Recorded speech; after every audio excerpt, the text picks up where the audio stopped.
Mira, las propuestas que siempre hemos hecho van en dirección a una alianza interinstitucional mancomunada, una responsabilidad social compartida entre las entidades que nos dedicamos a dar atención, el gobierno, el empresariado, los diferentes sectores, la iglesia, analizar el fenómeno de la salud mental en sentido general, y si nos vamos al de las adicciones, que está impactando muy fuerte a nuestros jóvenes, entonces llegamos a la conclusión de que debe haber una estrategia nacional donde de parte del Estado tiene que haber una responsabilidad marcada, comenzando con el presupuesto, comenzando con el apoyo a iniciativas de prevención primero y de la correcta atención. Salud Pública lo que tiene es un solo programa que trabaja en el Moscoso Puello desde las 9 de la mañana a 1 de la tarde.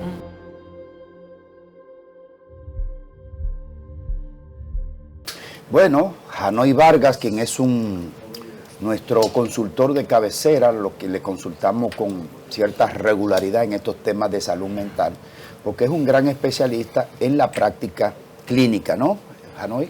Así es, aunque estoy más en el área administrativa ahora. No, por eso usted está burguesando y haciéndose rico. Ya está evidenciando. Sí, no, por el trajín no es fácil, son muchos años. Sí. Yo comencé muy joven como voluntario en centros de rehabilitación para los temas de abuso de sustancias psicoactivas, que es mi especialidad. Y entonces me curtí muy rápido, me aceleré mucho y ahora que estoy un poquito en baja. Muy bien. ¿Cómo va lo de Boston? Disculpe la indiscreción. Bueno, tenemos previsto ahora en septiembre en Massachusetts, allá en la zona de Lawrence, abrir una propuesta de atención a temas de salud mental. Una propuesta de una clínica. Sí, claro. Sí, porque ellos Sí, no, ¿Pero no. ¿y por qué Lawrence? Porque Lawrence es Es una ciudad pequeñita. latina, donde abundan muchos latinos, y eso es muy tranquilito. Sí. Tú vas un lunes y quieres que un día de fiesta, ¿no? Sí, mira, se da que nosotros aquí en República Dominicana, que tenemos 2 centros de tratamiento, uno de corta estadía, que está en Bellavista, y otro de media y larga estadía, que está en la zona este. Tenemos aproximadamente un 40% de la demanda que nos viene de Estados Unidos. Y son aproximadamente 4 estados, Nueva York, la Florida, Massachusetts, y tenemos de New Jersey y también de otros estados. Pero la idea es que la población hispana, sobre todo la dominicana, aunque tiene una seguridad social que le cubre, el sistema para la rehabilitación de las adicciones no le favorece mucho, por el tema de la legalización y por el tema de los tratamientos que son muy breves y muy caros si tú los sigues. Entonces se está optando por buscar alternativas de este lado, y nosotros hemos sido una y queremos ir a estar más cerca de nuestra gente allá. Bueno, ya sabemos, se está expandiendo su campo profesional. Son 5 estados que queremos abarcar antes de retirarnos. Vamos a ver. Bueno, este humilde panel, aquí hay gente con competencia en manejo de comunicaciones, de institucional. Usted sabe. ¿Y cómo hacerse para manejar clínicas de tratamiento de salud mental en 5 estados de los Estados Unidos? Bueno, ¿Usted vivirá en un avión? No, le puedo decir que yo tengo un amigo allá que es un empresario de la salud que tiene 42, solamente en Nueva York. Claro, son propuestas ambulatorias y en el área médica, pero nosotros tenemos los profesionales allá y aquí. Sí, porque hay que agregar a eso que su especialidad tiene un rango que ha ampliado mucho el tema del consumo de sustancias psicoactivas. Entonces eso, sí, obviamente ustedes, ese campo profesional de ustedes tiene mucha demanda. Sí, la especialidad es un poco difícil y poca gente entra ahí. Pero vamos a lo local.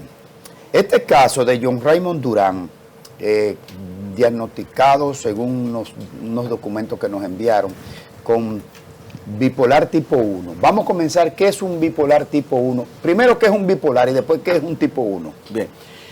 La bipolaridad es un trastorno psiquiátrico, y aunque dentro de la jocosidad dominicana, cuando alguien es muy cambiante le dicen, pero será bipolar, la realidad es que, como su nombre lo indica, las personas se manejan anímicamente entre 2 polos.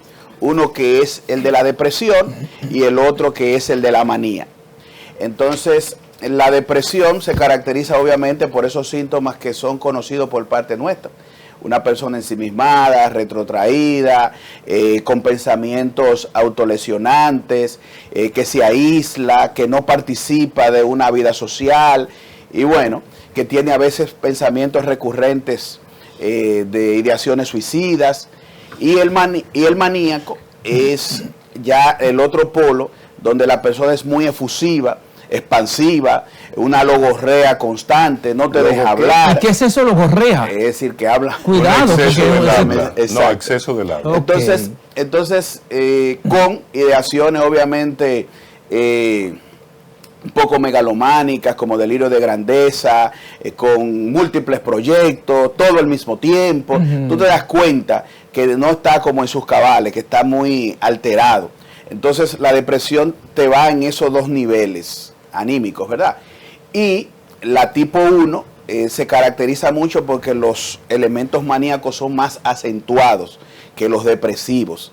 Y la 2 sería al revés, menos manía y básicamente más de connotación depresiva. En este caso a él se le atribuye el tipo 1, que es esa parte de alteración maníaca. Y básicamente eso se genera... Y altera la realidad. Sí.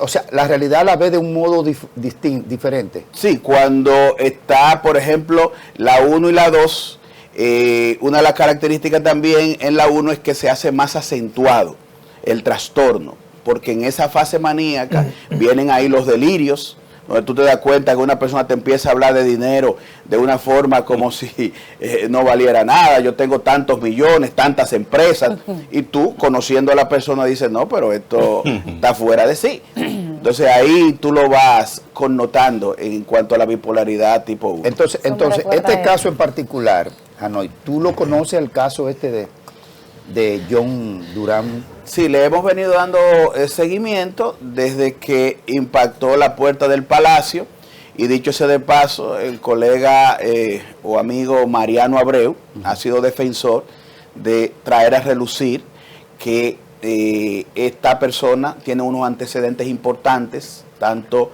hermano, padre, con mismas condiciones de salud, diagnosticadas y con tratamiento.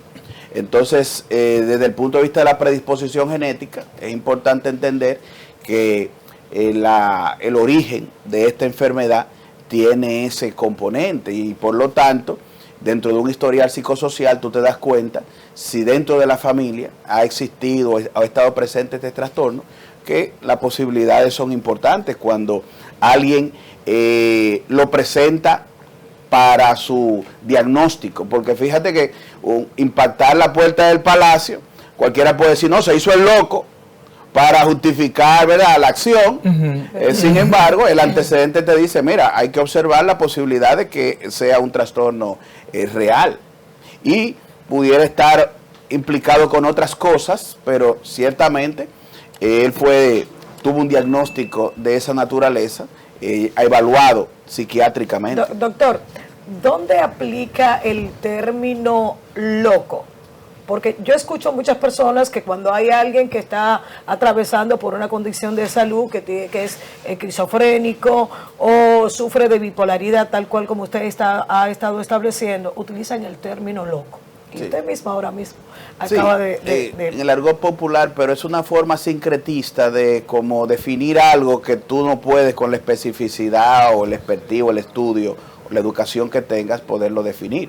Y entonces nosotros los dominicanos, ¿verdad?, hacemos el enunciado. Sin embargo, es tan estigmatizante que llega al punto de que muchas personas se resisten a la atención médico-psiquiátrica, psicológica, por esa estigmatización.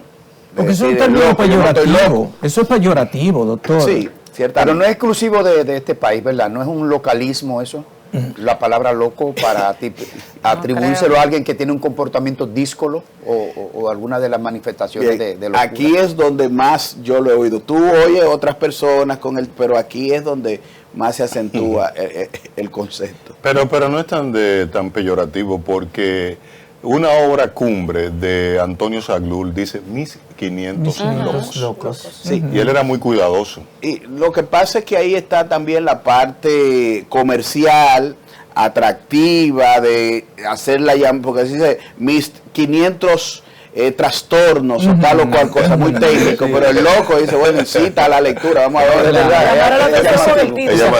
Además, al llamarle mis 500 locos, era una manera de entrar con el imaginario popular, para que la gente entendiera de qué estaba hablando, porque yo sí entiendo, yo sí sé quién fue, ¿verdad? Conocemos la trayectoria del extinto Antonio Saglul.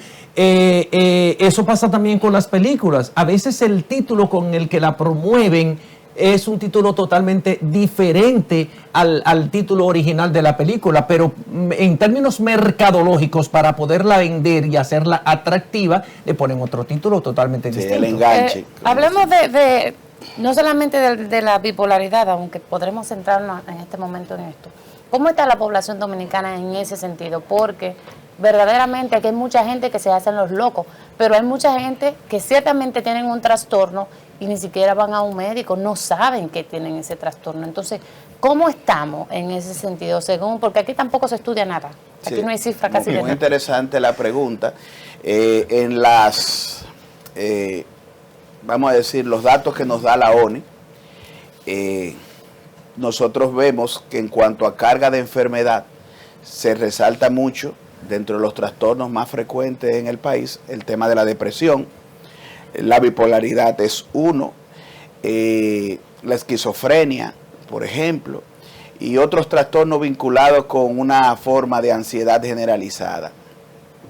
Nosotros hemos estado abogando porque las ARS, por ejemplo, asuman su responsabilidad de las coberturas, basado en una carga de enfermedad que te dice que vamos en aumento en ese tipo de problemática y que como país necesitamos una respuesta. Lamentablemente la familia dominicana, y eso lo hemos visto incluso en recientes documentales donde yo he participado, atestiguamos la realidad de que muchas familias lo que terminan es amarrando a la persona en el patio, encadenándola, encerrándola en rejas, poniéndole candado, cepos, ¿verdad? Y otros sufren el maltrato, la medicación indiscriminada por parte de un familiar que experimenta esta realidad, no encuentra una respuesta en el sistema, porque tenemos menos de 100 camas, un presupuesto muy pírrico, menos del 1% de lo que se le da a salud pública, que ya de por sí es poco, pocos proveedores de salud mental. Y cuando tú hablas, por ejemplo, de la gente que tiene dificultad para el acceso en las zonas rurales, hay muchas provincias donde no hay psiquiatras, porque se concentran más en la urbe y se corresponde, de hecho, con el ejercicio profesional. Mientras más tú te vas a la periferia del país, menos la gente está consciente de identificar síntomas de afecciones mentales y no van a la atención. Además, el per cápita de esa provincia posiblemente, es decir, la entrada económica no le permite como facilidad de acceso, la economía, a ir a esos servicios. Y si los seguros no te cubren, y si dentro de las propuestas de salud pública no está, entonces, ¿qué te queda? Amarrar loco.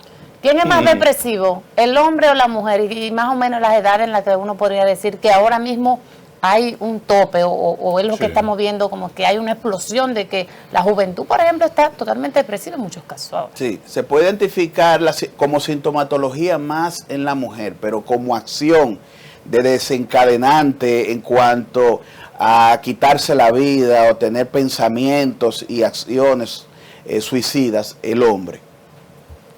Así es que siempre está ha sido así. Cuadrado. Volviendo al tema del joven Durán, como está en un caso de juicio por este tema y se abordó la probabilidad, se mencionó, de que se pudiera acusar en el rango del Código Penal que tiene que ver con terrorismo, que serían 40 años de prisión. Si se demuestra que él es realmente bipolar tipo 1, ¿qué puede hacer el sistema de justicia ¿Qué contempla? Sí.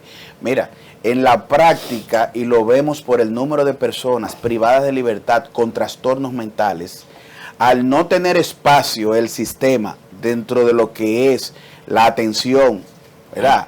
Pública, ven como alternativa privar de libertad a las personas, pero es por la misma limitante de que tú no tienes un centro psiquiátrico o un centro de atención de media y larga estadía donde tú puedas tener una persona en rehabilitación. Las propuestas de salud pública son de asistencia psiquiátrica, de corta estadía, 7, 8, 10 días, 15 días. Y si tú logras estar un mes en un centro público con una cama ahí, es porque tú estás pegado.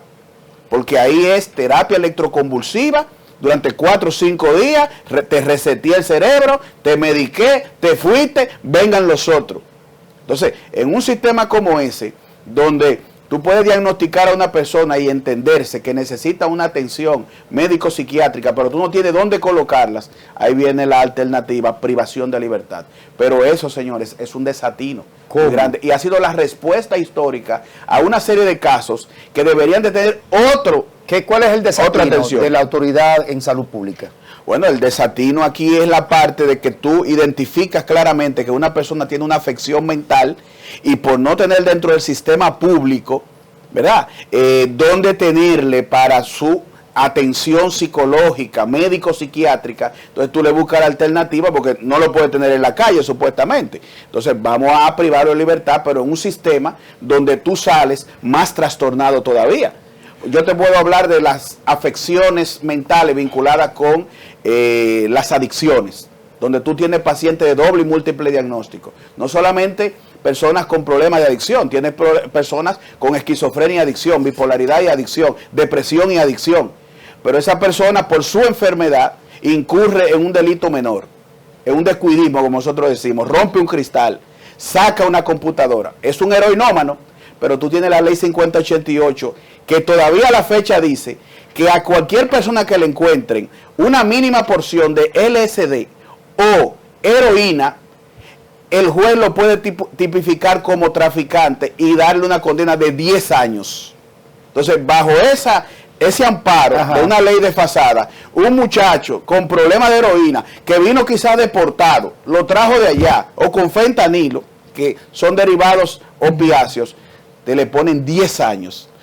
Te lo tienen 7 presos y cuando sale, fichado, no se puede reinsertar. ¿Qué va a hacer? Seguir. ¿Y por qué usted no somete un anteproyecto de ley de modificación a ese artículo que está totalmente desfasado? Bueno, aunque está en estudio la 5088. Pues está, y hay una propuesta del Consejo Nacional de Drogas que lo comenzamos casualmente nosotros en un concurso que ganamos al CDC de Atlanta en el 2012. Y una de las opciones fue, junto a la entidad que ganó con nosotros el concurso, era una modificación a la ley. Pero ¿qué pasa? No sé si porque no se estima el valor de esto, que es un problema mundial y que arropa a nuestro país. Lo cierto es que se dejó engavetada, se han presentado variantes de modificación, pero no se le da el lugar correspondiente dentro del Congreso. Pero eso hay que hacer cambios, porque una de las cosas que enfatizamos es la parte de descriminalizar y despenalizar el consumo, no el narcotráfico, sino el consumo con la perspectiva sanitaria a que es una persona esa enferma. ley no tiene esa perspectiva. La 5088 es no tiene represiva. Es punitiva totalmente. Mi pregunta va hacia lo siguiente, hacia el siguiente punto. Mire, luego de la COVID-19, usted hablaba del bajo presupuesto, solo 100 camas hay para el tratamiento de la salud mental. Es el bajo, las Américas están así, un bajo presupuesto en salud pública y bajísimo para salud mental. 2% en promedio en Latinoamérica. En la América. Entonces, ¿qué usted propone para, primero un indicador, luego de la COVID-19 se dispararon los cuadros o la visita al diván, o al psicólogo o al psiquiatra. Eso está documentado. Y entonces, ahora con las deportaciones de Donald Trump más el problema del fentanilo, ¿qué usted propone para República Dominicana en materia de salud mental? Mira, las propuestas que siempre hemos hecho van en dirección a una alianza interinstitucional mancomunada, una responsabilidad social compartida entre las entidades que nos dedicamos a dar atención, el gobierno, el empresariado, los diferentes sectores, la iglesia, analizar el fenómeno de la salud mental en sentido general, y si nos vamos al de las adicciones, que está impactando muy fuerte a nuestros jóvenes, entonces llegamos a la conclusión de que debe haber una estrategia nacional donde de parte del Estado tiene que haber una responsabilidad marcada, comenzando con el presupuesto, comenzando con el apoyo a iniciativas de prevención primero y de la correcta atención en el caso de, porque por ejemplo en el caso de las adicciones, Salud Pública lo que tiene es un solo programa que trabaja en el Moscoso Puello desde las 9 de la mañana a 1 de la tarde. Después de ahí, la respuesta a este problema lo dan los hogares CREA, los centros religiosos y entidades como Volver, que son multidisciplinarias, que tienen un matiz, ¿verdad?, clínico, pero obviamente sin cobertura de los seguros, sin asistencia del Estado, tú tienes que cobrar o tienes que optar por lo que optan otros centros, mandar a los muchachos a vender a la calle, una violación a su confidencialidad, una dificultad para rehabilitarse porque tú no lo tienes en tratamiento muchas veces, ni con un personal multidisciplinario atendiéndolo. Entonces, eso agudiza el problema. Entonces, presupuesto, proveedores de salud, aumentarlo, focalizar la atención en ese sentido. Y desde el empresariado, señores, en Estados Unidos hay una cobertura, aunque sea mínima, de 28 días por parte del seguro, porque se ve el problema de la adicción, no como se quiere simplemente presentar, eso es un problema de salud basado en el placer, en la elección. No, una persona adquiere la problemática, se puede entender por elementos de predisposición genética. Doctor Hanoi, a mi pregunta se le quedó un incidental. De cada 10 dominicanos, ¿cuántos somos adictos? ¿Cuántos somos adictos? Si usted supiera, no pudiéramos decir con precisión cuántos. Sin embargo, la adicción no se debe definir simple y llanamente por el hecho de un uso o abuso de sustancias psicoactivas, sino por comportamientos obsesivos y compulsivos hacia cosas que alteran el orden biológico en el sentido, como le decimos, neurodopaminérgico, la dopamina, la incidencia de esa sensación por ejemplo, de placer. adicto al sexo. Exacto. ¿Cómo es eso? A la comida, Al café. al tema de las redes sociales y al uso indiscriminado de los dispositivos. Los niños, el uso compulsivo de los juegos electrónicos. La ludopatía, por ejemplo. La ludopatía. Sí. Ya, porque Los habladores, ¿cómo que se llama? la adicción no se- Lo borrea. La adicción, por ejemplo, Lo borrea. la adicción no se vincula. No, perdón, lo que hablan mentira con frecuencia. Ah, no, esos son adictivamente, ¿cómo se llama? Mitómanos. Mitómanos. Eso es Mitomanía. no es una adicción, es una De un condición. control de impulso, ahí está vinculado con la parte del control de impulso. Y los megalómanos. ¿Eh? Ya eso. Los megalómanos, bueno. Y los narcisistas. Doctor, Ahí es que está por encima del 20% de dominicanos, porque a veces cree que es el psiquiátrico, el que anda desnudo en la calle. No, afecciones mentales variadas que tú a veces no la adviertes, al menos que no trates de cerca con la persona. Hay personas mitómanas que tú hablas con ella y cuando no la conoces cree que todo lo que te está diciendo es Es verdad. verdad. Sí, sí, es sí. cierto. Y tú lo llamas y dices, no, ahora mismo estoy en Washington, ahora mismo estoy en tal cosa, ahora mismo estoy... Me estoy reuniendo con el presidente de la República. Usted dijo que no es posible establecer la tasa de dominicanos que son adictos en este momento, ¿verdad? ¿Qué porcentaje de cada 10 dominicanos, cuántos pueden ser adictos? Pero sí yo pienso Son que muchos, por cierto, en sentido general. Si yo pienso que sí usted conoce cuáles son las principales Está bien. sustancias psicotrópicas que están consumiendo los dominicanos, porque yo tengo conocimiento de que hay un elevado porcentaje de esas personas que tienen problemas de adicciones que están consumiendo la llamada cocaína rosa o tusi. Sí, esa, a diferencia del fentanilo, que fue un escándalo, mira que lo estamos llevando por saco o por carretilla a los basureros. No, el fentanilo aquí es una droga que pasa se queda una mínima parte, pero es más de el narcotráfico. ¿Qué cuesta? Sí. No cuesta tanto, si tú supieras, porque es sintética y bueno. Más que el crack.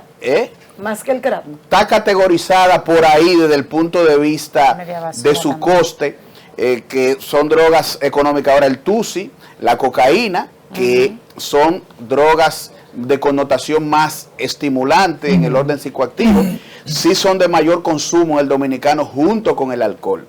Y la marihuana sintética, por ejemplo, en los llamados pen, que son tipos de vapor, que los jóvenes lo están usando mucho, no se advierte ahora el consumo porque cualquiera cree que es nicotina, pero lo real es que esa droga sintética, potencializada en su THC, que es el principio activo de la marihuana, el tetrahidrocannabinol, está impactando el sistema nervioso central de los menores sobre todo. Nos están llegando muchos casos de psicosis inducidos por sustancia por esta droga. Y que se están usando en los centros educativos, doctor. Sí, bueno, el llamado vapor para la nicotina, tú lo ves con mucha frecuencia, pero esta droga pasa inadvertida por ahí, es sintética, muy poderosa, y vuelvo a repetirle, estamos teniendo una demanda alarmante en menores de edad, llámese de 14, 15, 16 años, usando este tipo de drogas.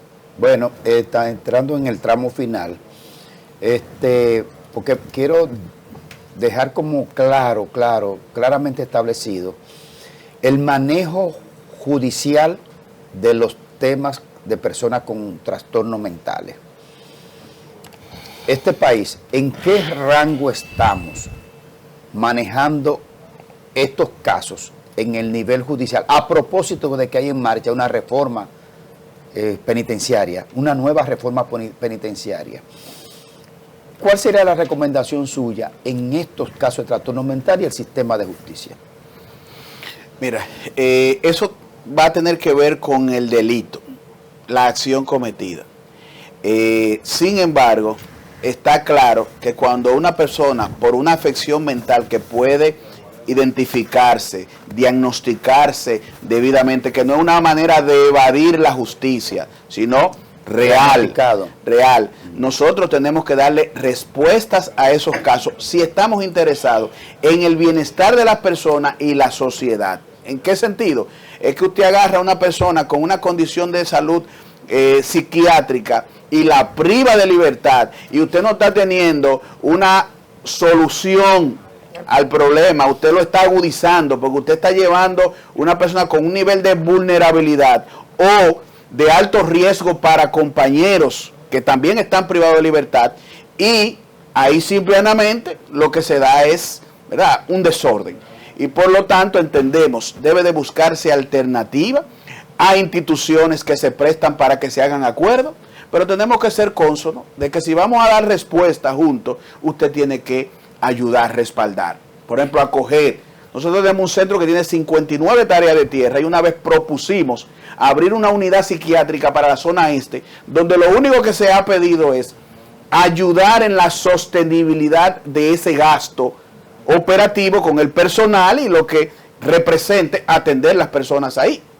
Sin embargo, lamentablemente dentro del sector público no se mira a las propuestas civiles de la sociedad, no se le ve como aliados, sino paradójicamente o contradictoriamente como competidores. Mira, hay un caso que ocurrió no hace tanto, doctor, y fue de un joven que asesinó a su madre. Él estaba sufriendo de esquizofrenia y decía que él escuchaba muchísimas voces que le decían que la asesinara. Entonces, luego de ser apresado, ese joven fue maltratado y ya su padre llevó un diagnóstico de que esa persona sufría de esquizofrenia y que le había informado a su padre de que algo grande iba a pasar la noche antes del crimen. Pero lo lindo del caso es que cuando tú evidencias situaciones como esa socialmente hablando, sí, y tienes a alguien con afección mental en la casa, inmediatamente tu percepción a ese miembro de la familia cambia y tú no lo quieres ahí. No. Sí, lo dejas mejor deambular, lo desampara, porque tú tienes el temor de que haya un desenlace fatal cuando tú vives con niños o con personas ancianas. Y yo te digo, un caso que me conmovió mucho, se ocurrió en Jaina. El día del cumpleaños de la madre, el paciente de 30 años la mató de una estocada en el corazón por un diagnóstico de esquizofrenia, donde los familiares no tenían 1,000 pesos para dar diario en una entidad que lo tuviera, ¿verdad?, en tratamiento. Caramba. Entonces, cuando tú oyes cosas así, eso es, señores, muy deprimente. Bueno, Gracias. esa definición que usted dio, que la atención a la salud mental en RD es un desatino, yo creo que es una definición justamente de lo que está pasando, un total desatino de la atención mental. Y quisiera concluir diciendo que no lo atribuimos a un estado en específico, sino a una cosmovisión y a un gobierno en específico. a un gobierno en estado específico, sino que cuando se conformó la seguridad social, los proveedores de salud mental no fueron parte de ese equipo. Y tenemos 10 años en su modificación y todavía no se quiere asumir la responsabilidad en su modificación de que se cumplan, ¿verdad? Que las ARS, que el Estado en presupuesto asuman responsabilidad. A propósito, hoy es Día Nacional de la Seguridad Social. Bueno, 87-0, por amor mire, de Dios. nos 8701. gracias Así Hanoi. es. Tenemos que irnos a la pausa Gracias porque a tenemos ustedes. una conexión. A propósito, vamos a hacer conexión con Waldo Ariel Suero sobre esta huelga médica y lo que ha dicho la salud pública. Al retorno vamos a tener a Waldo Ariel Suero, pero antes de irnos, Hanoi, el Colegio de Psicología de nuestro país, ¿qué ha pasado? ¿Estás al pendiente de presidirlo de nuevo? Sí, bueno, estamos en un proceso de litis ahora mismo, dado que se han presentado violaciones significativas por parte de su presidente actual, Yanis Mejía, y miembros directivos que han roto con lo que tiene que ver con la institucionalidad. Una comisión electoral que no ha sido respetada, una falta de transparencia en los procesos, conflictos de intereses porque de los miembros directivos actuales hay proponentes a dirigir. Entonces, los padrones no lo podemos recibir simple y llanamente de personas interesadas en ir al torneo electoral y ganar. Hemos pedido auditoría forense, auditoría financiera y realmente vemos una renuencia a todo y hemos tenido que ir al tribunal administrativo, lamentablemente. ¡Qué caray! Bueno, o sea, que está pospuesta hasta que el tribunal decida. Exactamente, Bueno, estamos en mira, ese proceso. Bueno, le deseamos éxito en sus aspiraciones, usted es un gran profesional. Vamos a la pausa, retornamos en breve, tendremos conexión con el doctor Waldo Ariel Suero y esta huelga médica.